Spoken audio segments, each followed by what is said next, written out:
안녕하세요. 오늘은 뇌졸중 후 장애인 등록 절차 A부터 Z까지 낱낱이 파헤쳐보는 시간 가져볼게요. 뇌졸중, 정말 누구에게나 갑자기 찾아올 수 있는 무서운 녀석이죠. 하지만 좌절은 금물. 뇌졸중 후유증으로 힘든 시간을 보내고 계신다면 사회적, 경제적 지원을 받을 수 있는 장애인 등록이라는 제도가 있다는 사실 알고 계셨나요? 자, 여기서 중요한 점. 뇌졸중을 겪었다고 해서 모두가 자동으로 장애인으로 등록되는 건 아니라는 사실. 뇌졸중으로 인해 신체적, 정신적 후유증이 남고 일상생활에 제약이 있을 때 장애인 등록이 가능하다는 점 꼭 기억해두세요. 뇌졸중 후유증 없이 완벽하게 회복하는 게 가장 좋겠지만 만약 후유증이 남았다면 장애인 등록을 통해 다양한 혜택을 누릴 수 있습니다. 그렇다면 2025년 최신 뇌졸중 장애인 등록 절차 어떻게 될까요? 지금부터 꼼꼼하게 알려드릴게요. 첫 번째 단계 등록 가능 시기 확인. 뇌졸중 발병 후 최소 6개월. 6개월이 지나야 장애인 등록 신청이 가능하다는 사실. 왜 6개월이나 기다려야 할까요? 뇌졸중 후유증은 시간이 지나면서 어느 정도 고착화되기 때문이에요. 발병 초기에는 상태 변화가 크기 때문에 6개월 후 최종적인 장애 상태를 평가하는 것이죠. 두 번째 단계 장애 진단받기. 뇌졸중, 뇌손상 등의 뇌병변의 경우 발병 또는 외상 후 6개월 이상 꾸준한 치료를 받으셔야 합니다. 파킨슨병은 1년 이상 꾸준한 치료 후에 진단이 가능하다는 점도 참고해주세요. 그리고 보건복지부 지정 의료기관에서 장애 유형에 따른 전문의의 진료를 받고 꼭 장애 진단서를 발급받으셔야 합니다. 이때 진단서에 국민건강보험공단에서 지정한 의자, 보조기, 지팡이 등 다른 보조기기를 사용해도 실외 보행이 곤란할 것이라는 내용이 포함되면 더욱 좋겠죠. 세 번째 단계 주민센터에 서류 제출.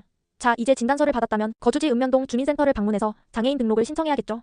이때 필요한 서류는 장애 진단서, 의사소견서, 주민등록증 또는 신분증, 그리고 사진 2매 3cm X4cm, 추가적으로 건강보험 자격 확인서, 최근 3개월 건강보험료 납부 확인서, 소득 증빙 서류 장애인 연금 신청 시 등이 필요할 수도 있다는 점 기억해두세요. 네 번째 단계 심사 및 판정. 주민센터는 제출된 서류를 국민연금공단으로 슝 보냅니다. 국민연금공단에서는 2인 이상의 전문의가 참여하는 의학, 자문회의를 통해 장애 정도를 꼼꼼하게 심사하게 됩니다. 필요하다면 추가 검사나 자료 보완을 요청할 수도 있어요. 정말 꼼꼼하죠? 심사를 거쳐 장애 등급 심함, 심하지 않음을 판정받게 됩니다. 여기서 꿀팁, 휠체어 지원을 받고 싶으신가요? 지체, 뇌병변, 심장, 호흡기 장애인으로 등록되어 있다면 병원이나 가정에서 사용하기 좋은 일반형 수동 휠체어 구매 시 일정 금액을 지원받을 수 있다는 사실. 기초생활수급자도 당연히 가능합니다. 신청 절차는 간단해요. 재활의학과, 정형외과, 신경외과, 신경과, 외과 전문의가 있는 병의원에서 장애인 보조기기 처방전을 받으세요. 중요한 건 보조기기 구입 전에 꼭 처방전을 먼저 받아야 한다는 점. 그 다음 주민등록 주소지 관할 행정복지센터를 방문해서 보조기기 급여, 사전 승인 신청서와 보조기기 처방전을 제출하면 끝. 장애인 보조기기 결정 통지서의 적합으로 승인되면 국민건강보험공단에 등록된 업소에서 휠체어를 구매해야 환급 혜택을 받을 수 있다는 점 잊지 마세요.